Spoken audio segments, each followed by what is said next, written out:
ఇప్పుడు 'విశ్వక్సేన్' గారితో 'gangs of గోదావరిలో' హ్మ్. 'చుట్టంలా చూసి అది ఆ నా first sari hit step bro. అవును. అవును. ఆ శారీది గూడా చేశారు గదా! అవును. అప్పుడు అదంత వైరల్ అవుతదనుకున్నారా? అంటే కొంతమంది దాని మీద నెగెటివ్ గూడా చేశారు స్టార్టింగ్‌లో. ఏంటి శారీతో అట్లా అని అవును. 'విశ్వక్సేన్' అండ్ హీరోయిన్ 'నేహా శెట్టి' చేసినప్పుడు గూడా అవును. అన్నారు. సో, అప్పుడేమన్నా కొంచెం ఆలోచించారా? ఈ టైంలో మనం కనిపించకూడదు, మనకు తెలియకూడదని అట్లాగేమన్నా? ఇందాక మీరు చెప్పారు చూసారా? ఎందుకు ఆ! మీకు ఫేమ్ లేదు అని. హ్మ్. యాక్చువల్లీ ఇప్పుడు నేను ఇప్పుడు ఒక డైరెక్టర్‌కి ఆ సాంగ్‌కి ఏం కావాలో మనం చేసే ప్రాసెస్‌లో కొన్ని మూమెంట్స్ చూపిస్తాం. హ్మ్. అది సరిపోవట్లేదు, సరిపోవట్లేదు అన్నప్పుడు టక్కని ఏదో ఒక హట్కే అంటే ఇది ఉండకూడదు. కానీ హ్మ్. ఉంటే బావుంటది అనే సెన్స్ వచ్చినప్పుడు టక్కని ఒక శారీ మూమెంట్ ఏదో వచ్చింది మనకి. అది చేసిన వెంటనే అందరు కనెక్ట్ అయింది. అందరూ హ్మ్. ఆ సెట్‌లో అందరూ క్లాప్స్.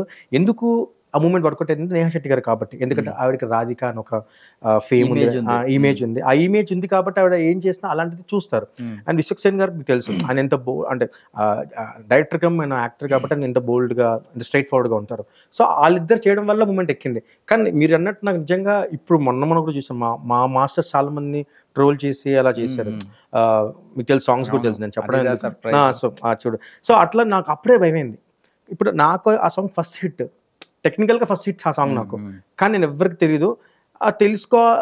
తెలియకుండా ఉంటేనే బావుంటదేమో అనే జోన్‌లో ఎళ్ళిపోయా. హ్మ్. ఎందుకంటే ఒక శారీ మూవ్‌మెంట్ దాన్ని కానీ దాని ఒక ఫన్ విషయం ఉందేంటంటే బ్రో ఆ సాంగ్ లాంచ్ చేసింది మల్లారెడ్డి కాలేజ్‌లో, హ్మ్. వుమెన్స్ కాలేజ్‌లో లాంచ్ చేశారు. హ్మ్. నేను అప్పటికి గిల్ట్‌గా ఫీల్ అవుతున్నా. ఏంట్రా ఈ చున్నీ ఈ తీసేది సాంగు ఇలా ఓన్లీ ఉంది. వుమెన్స్ కాలేజ్‌లో. సరే అబ్బాయిల మధ్య అంటే హై ఉంటది. రాధిక, నేహా శెట్టి గారని. కట్ చేస్తే లేడీస్ కాలేజ్‌లో చేస్తున్నారు. నాకింకా భయం ఎక్కువైపోయింది. చూస్తే ఎప్పుడైతే మూవ్‌మెంట్ వచ్చిందో బాయ్స్ కన్నా గర్ల్సే ఎక్కువ ఎంజాయ్ చేశారు. ఎంజాయ్ ఎప్పుడైతే దాంట్లో వాటర్ సీక్వెన్స్ ఉంటది రొమాన్స్. హ్మ్. హ్మ్. వాళ్ళిద్దరి మధ్య కిస్ సెక్షన్ గాని, ఆ హ్మ్. రొమాన్స్ సెక్షన్ అవుతున్నప్పుడు బాయ్స్ కూడా అంత ఎంజాయ్ చేయరు. గర్ల్స్ అంత ఎంజాయ్ చేస్తారు. నేను దాన్ని తప్పు పట్టట్లేదు. ఎందుకంటే అందరూ చాలా మెచ్యూర్ అయిపోయారు. అవును. మూవ్‌మెంట్ లానే చూస్తున్నారు. డాన్స్‌లో డాన్స్ చూస్తున్నారు. చూస్తున్నారు. నేను ఎక్కువ ఆలోచించాను. కొంతమంది కొంతమందేంటంటే దాన్ని ట్రోల్ చేశారు. హ్మ్. తప్పులేదు. ఇప్పుడు నేనేం నమ్ముతానంటే ఈ జనరేషన్‌కి ట్రోల్ కూడా ఒక ఒక పబ్లిసిటీ పార్ట్ అంటాను. అయిపోయింది. పార్ట్ అయిపోయింది. దానివల్ల కూడా కంటెంట్ అరే! ఇది ట్రోల్ చేస్తున్నారా? అదేంటి అని తెలియనోడు కూడా కంటెంట్ చూస్తున్నాడు. చూస్తున్నాం. So, nothing bro. అది నాకు టెక్నికల్‌గా ఫస్ట్ హిట్. హ్మ్. చైతన్య కృష్ణ గారికి థాంక్స్ చెప్పాలి. ఎందుకంటే హ్మ్. ఆయన ఫస్ట్ డైరెక్టర్ నాకు ఫస్ట్ నమ్మి ఒక సాంగ్ ఇచ్చారు. అది హిట్ అయింది. సెకండ్ టెక్నికల్‌గా 'కోర్ట్.' హ్మ్.